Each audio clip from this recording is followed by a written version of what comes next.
Today, let's speak about investing in stocks. My personal opinion is investing in stocks is a national duty. Some other day, I will elaborate on this statement. And since I strongly feel everybody should have a stake in the stock market, I'm very happy to do this segment. Today's session is for beginners, those who haven't invested before. Tell me, if you want to become successful investors in the stock market, what do you need to understand? You just need to understand two things.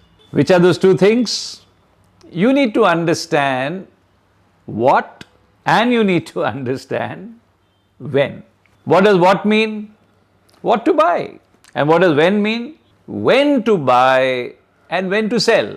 Which one is more important? Is what more important or is when more important? Is it more important to buy a good share or is it more important to buy it at the right time? Is it more important to buy a good share at any time or is it more important to buy any share at a good time? Ideally both should be there. You should buy a good share and at a good time. But if you have to choose one, I think when is more important than what. You buy the best of shares, but if you buy it at the wrong time, you may not be able to make money. It doesn't matter how long you hold on to it. But if you buy a mediocre share, mediocre company's share, but if you buy it at the right time, sell it at the right time, you may still be able to make profit. But ideally try and do both. The what depends upon your ability to do what is known as fundamental analysis. How to choose a fundamentally strong company. The good thing about buying shares in a good company, in a fundamentally strong company is after buying, even if the market falls, you don't really have anything to worry about because you know inherently the company is strong and then sooner or later the market will also bounce back. When depends on your ability to do what is known as technical analysis. Technical analysis is the science of charting. Technical analysts say, give me the past data and I will predict the future. A famous line used by technical analysts is, the trend is our friend. So folks, let's quickly look at least the fundamental analysis part. How to choose a fundamentally strong company. Of course, this can be a long training program to learn how to choose fundamentally strong companies, but I'm going to give you a shortcut today. Tell me, if you never invested before, how should you go about it? I suggest never first choose the company where you want to invest in. Always first choose the industry. A little study, you don't have to go deep into it. A cursory glance at the business papers, a look at the budget presented by the finance minister, reading or looking at the business related news will give you a fair idea which industry has a healthy immediate future, immediate and an immediate near future. Which are the industries government is trying to encourage, where policies are favorable, which are the sunrise sectors. Having chosen the right industry, you have probably eliminated 50% chances of making a loss. Now the next question is, within that industry, which company to invest in? My suggestion would be, if you are a new investor, stick to the names of companies which immediately come to mind when you think of the sector. There'll be many times your well-wishers and friends may call you up and say, buy so-and-so share. You've never heard of the name before. Why should I buy the share? The price is maybe 20, 30 rupees today. They say it'll go up to 100, and well-meaning people. But if you probe a little further, why are you saying this company should be bought? You'll probably find this friend's friend had called him up or her up and he was doing the favor to you. And if you ask the other friend, some friend of his would have called him and eventually you'll trace it to some vested interest trying to prop up the share. So in the beginning, at least till you become seasoned investors, I suggest stick to the name that readily come to mind. Let's say you decide I will invest in the pharma sector. You've chosen the industry. Now, within the pharma sector, which company would you like to invest in? Let me take a few names. Hypothetical names, guys, nothing to do with real life companies. Let's say you shortlist about 5 companies. The first company is Tablet Labs, second one is Prizer, third is Samson and Samson, fourth is Slovatis, and the fifth is Nosh. Now the question is, which of these companies to invest in? Now here is your fundamental analysis comes in. Again, a little research on the internet will throw up so much information you wouldn't know what to do with it. And most of the information will be in a columnar fashion. They will tell you for the year ending so and so, the sales of each company was so much, the gross profit was so much, the net profit was so much, its earnings per share was like this, and its price earning ratio was so much, and a few more columns could be there. Now folks, I'm going to give you a few criteria which will help you choose which company not to invest in, and through the process of elimination, we will choose the company to invest in.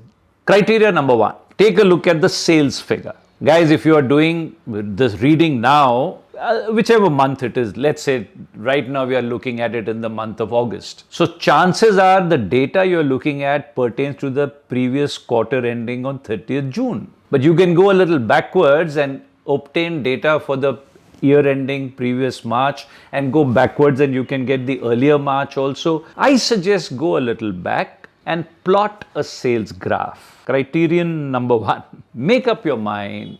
You will not buy the share of the company unless the sales graph is looking toward the sky. Folks, there are thousands of companies to choose from. Why would you want to go out of your way and pick up the share of a company whose sales has either started stagnating or started dropping? So the first criterion, sales should be up. Now come to the next column, gross profit. What should the graph look like? Guys, if sales was 100 year one and gross profit was 30, year two sales has become 200. What should happen to gross profit? 60. If it is slightly less than 60, it is cause for worry. If it is slightly more than 60, reason to celebrate. Gross profit graph should be at least linear. Criterion number two. If it is not, you see, it's easy for anybody to increase the sales if you drop prices. In which case, what will happen? Sales will go up, but the gross profit may be falling.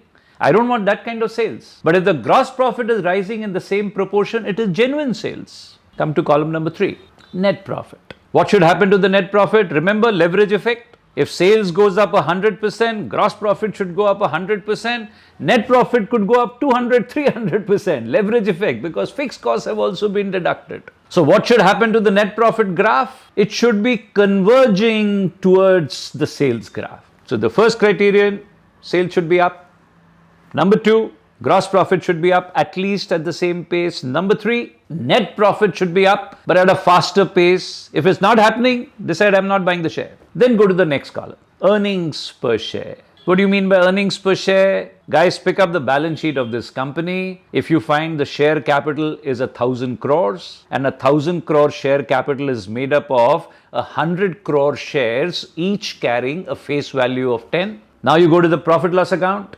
Look at the profit figure. Let's say the profit earned by this company is 600. How much is the profit? 600. How many shares are there? 100. Can you work out the earnings per share? Profit after tax divided by number of shares gives you earnings per share. In this case, it is 6. Let's say you find the first company's earnings per share is 5, the second one is 15, the third one is 8, the fourth is 22, and the fifth is 18. And you know, all these places which give you this data on the internet or newspapers or magazines, at the bottom will give you the industry composite average. If you're studying the pharma sector, then they'll tell you for the pharma sector as a whole, what is the average earnings per share? Let's say that is 14.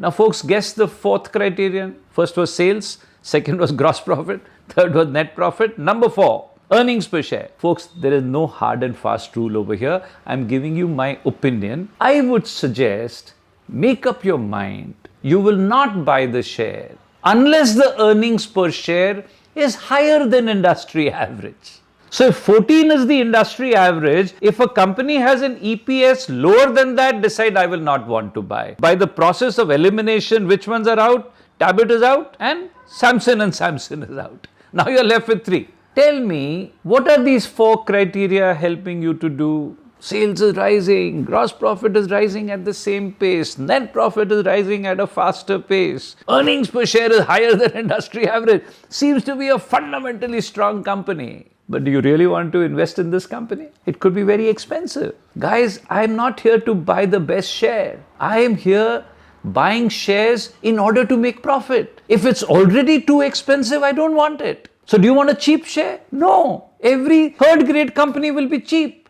So therefore comes criterion number 5, price to earnings ratio.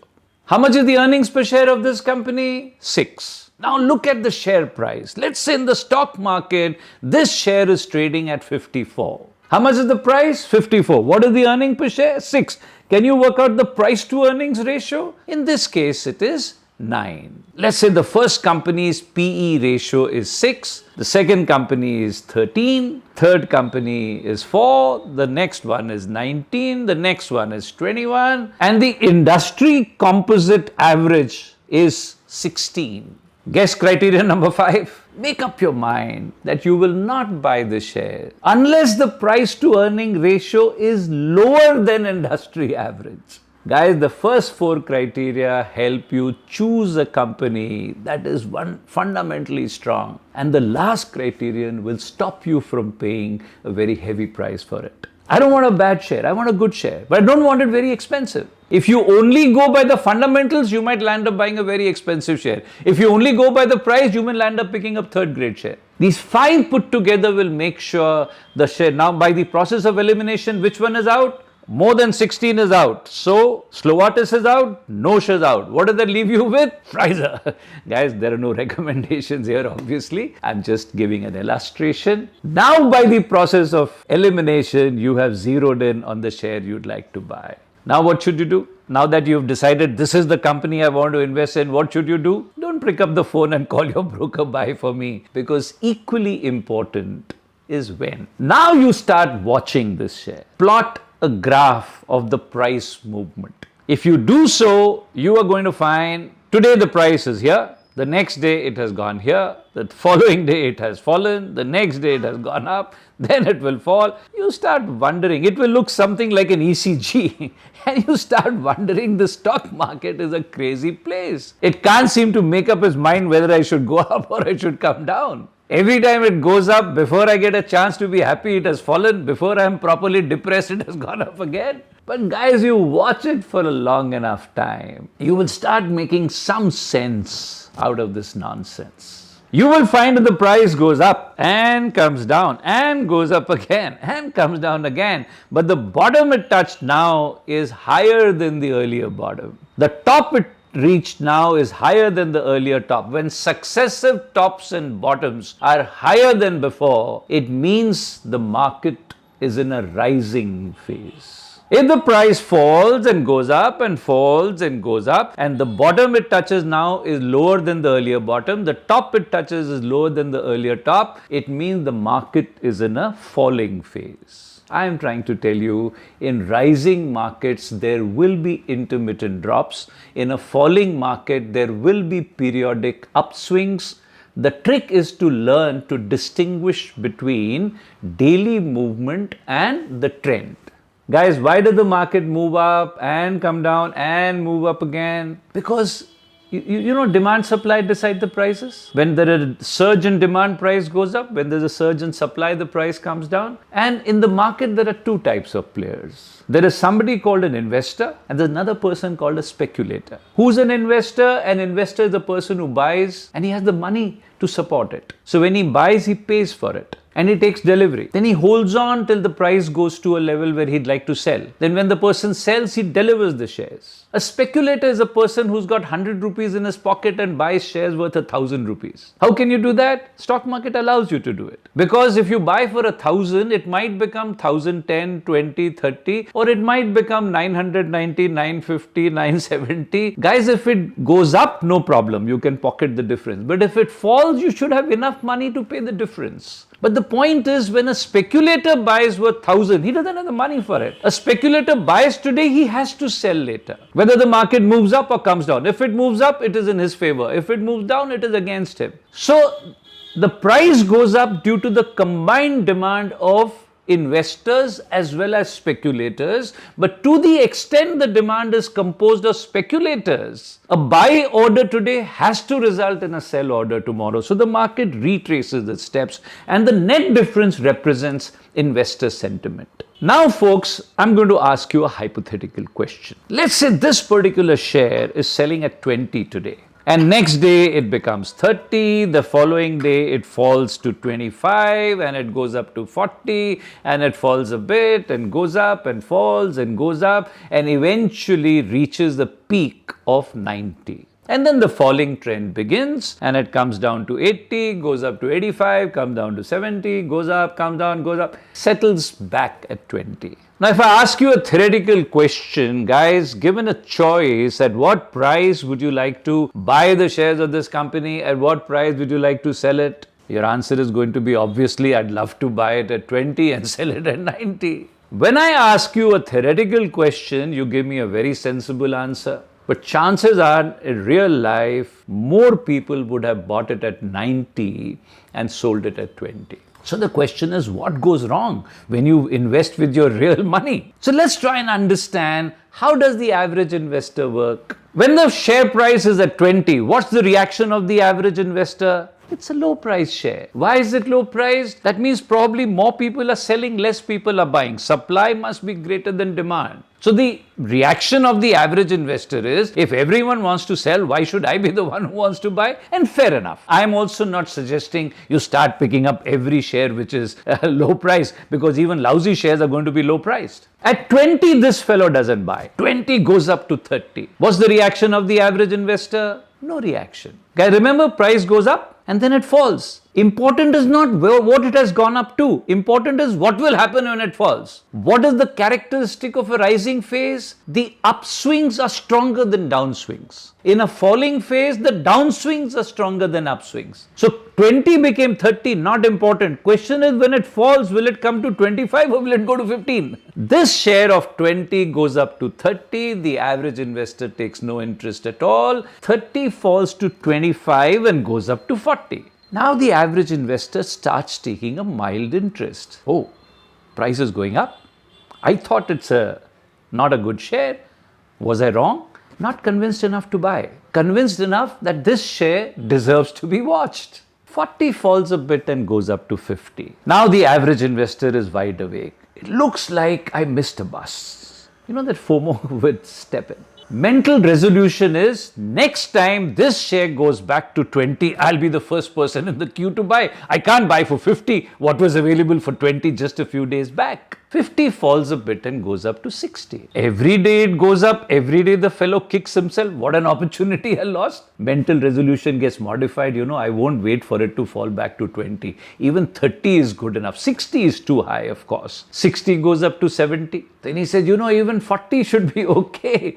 70 is too high. 70 becomes 80. 80 becomes 90. By the time the share reaches the peak, this fellow is convinced enough to pick up the phone and tell the broker, buy for me also. He's been watching everyone around him buying and making money except himself. What was this person impressed by? Was he impressed by the shop floor performance of this company? Was he impressed by the marketplace performance of the company? No. This fellow was impressed by the stock market performance of the company. And if you're going to be impressed by the stock market performance, the better the company performs, the more impressed you are. It performs even better, you are even more impressed. It reaches the peak, you are impressed enough to pick up the phone and tell the broker, buy for me. Now, unfortunately, this fellow's bought at the peak. Next day, the price falls to 80. What's his reaction? He's thrilled. He was waiting for this fall because the next jump will take it even higher than 90. But unfortunately, because the falling trend has started, what is the characteristic? Downswings are stronger, upswings are weaker. 90 falls to 80, 80 goes up to 85 and comes to 70. Now, this guy is scared. He says, I knew all along this is a terrible share. I should have trusted my instinct. I should not have got carried away. Famous words used by them. I don't mind you losing 5-10 rupees. I can't buy for 90 and sell it at 70. But even if it goes up to 80, 85, I will sell and get out. 70 is too low. Next day it falls to 60. Then he says even 70 is okay. 60 is too low. Then it falls to 50. Then when it comes tumbling down to 40, 30 and 20, this guy says, Before I lose whatever 5, 10 rupees I'm going to get out of it, let me sell and get out. Precisely the kind of investor who comes out of the stock exchange cursing the stock exchange. This is no place for respectable people. This is a gambler's den, and so on and so forth. Guys, what's the fault of the stock market? Whose fault is it then? It's the investor's fault. The investor says, what is my fault? Are you saying it's my fault that I got impressed when the price was going up? Should I not get impressed by that? Are you suggesting I get impressed when the price is falling? How can I buy in a falling market? Folks, don't buy in a falling market. Always buy in a rising market. But buy at the beginning of the rise, not at the end of the rise. I completely agree, nobody can buy at 20 and sell it at 90 unless it happened to be pure fluke. But when 20 became 30, you still can't buy because you don't know where the fall will take you. 20 went up to 30, 30 came down to 25, 25 went up to 40. That 25 is higher than the previous low of 20, 40 is higher than the previous peak of 30. When two successive bottoms and two successive tops are higher than each other, I think a good time to get in. Nothing foolproof about it, guys. And please understand, there are no missed buses. If you missed a bus, doesn't matter. It will fall again. When it falls again, when it starts moving up again, that's the time to get in. No desperation. Second up is the time to buy. I also agree nobody could have sold at 90 unless it was pure fluke. But 90 became 80, you still can't sell because the next jump may take it above 100. But 90 became 80, 80 went up to 85, 85 came to 70. That 80 is lower than 90, that 70 is lower than 85. Two successive bottoms and tops are lower than each other. Time to get out of 70. If you can't make the highest profit of 90 minus 20, you can make the most practical profit of 70 minus 40. Now let's convert it to a strategy. Let's imagine you've gone through the drill. Meaning, you studied the industry, then you wanted to choose the company, so you did some fundamental analysis, and then you timed your entry, and let's say you landed up buying 1,000 shares of a particular company at 100 rupees each. You invested 100,000 rupees. I'm sharing one out of many, many strategies. What should you do, folks? You picked up 1,000 shares at 100 rupees each. I want you to remember, in the stock market dictionary, in the stock market lexicon, two phrases do not exist. Phrase number one, maximum profit. Phrase number two, minimum loss. There is no such thing as maximum profit. If you wait to maximize your profit, you'll wait forever. There is no such thing as minimum losses. And therefore, the time to make a profit or a loss is now. So guys, you bought 1,000 shares at 100 rupees each. Doesn't matter how much profit you will make. First, make up your mind. How much is the loss that you're willing to bear max? Maybe you decide, I bought these shares for 100. I'm not willing to lose more than 10 rupees per share. In other words, if the price comes down to 90, I will sell and get out. And no regrets if it bounces back, because I will do this consistently. But you did your homework, you studied the industry, you studied the company, you did fundamentals, you did rudimentary technical analysis, and therefore the chances are more that this price will go up rather than come down. So you bought for 100 and a few days later you find it becomes 120. What should you do? Remember, there's no such thing as maximum profit. Pick up 100 out of your portfolio and sell those shares. Why should you sell only 100? Because if the market goes up further, you have more shares to sell. And in case the market falls, your loss will no longer be 10 because the average cost of the remaining shares has now gone below 100. A little later, the price becomes 140. What should you do? Sell another 100. In the meantime, guys, you should also revise the stop loss. You said, I don't mind losing 10 bucks. When did you decide that? You bought it at 100 and you had no clue whether the price will go up or come down. Now it has already gone up. Why should you lose even a single rupee? So you decide, I will sell if the price ever goes down to 110. But above 110, every time the price goes up, you sell. It goes up to 160, sell another 100. And what if it falls to 150? Buy back what you sold at 160. Guys, you sold the shares at 160, bought them back at 150. Your shares are back with you along with the 10 rupee profit. What more can you ask for? Of course, buyback, provided the original logic for buying still holds. Folks, what I'm trying to tell you is, At every rise you sell, at every fall you buy, unless it falls to 110, where you should sell the entire lot and get out.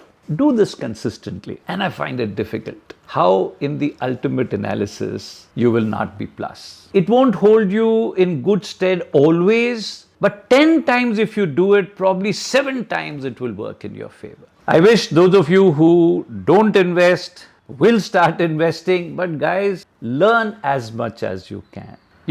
Having said everybody should invest, I would rather you don't invest than invest foolishly. Because the foolish investor is a dangerous person. Knowledge is the key. A foolish investor gets in without understanding, burns his fingers, then comes out cursing the stock exchange, and then not only never invests again, but then goes and dissuades 10, 20, 30 other people from doing so. That, I made the mistake, I lost my money, you don't do the same thing. So guys, the key is knowledge. Learn as much as you can. Even if you lose money, you should know, I knew this could have happened, and therefore you should have the capacity to lose. It shouldn't happen that you put everything at stake, and in case the market goes up, you're thrilled, but if it falls, you go bankrupt. That is a ridiculous thing to do. So always have a balanced approach. But please stay invested in the stock market. Number one, this is the only place that can help you beat inflation. People put money in bank fixed deposit and they think they're investing. That's probably the worst investment there is. So stock market is a place, and some other day I will tell you why I said investing in stocks is a national duty. Keep your comments coming in. Love what you write. Love the encouragement you are giving me. Thank you so much for your support.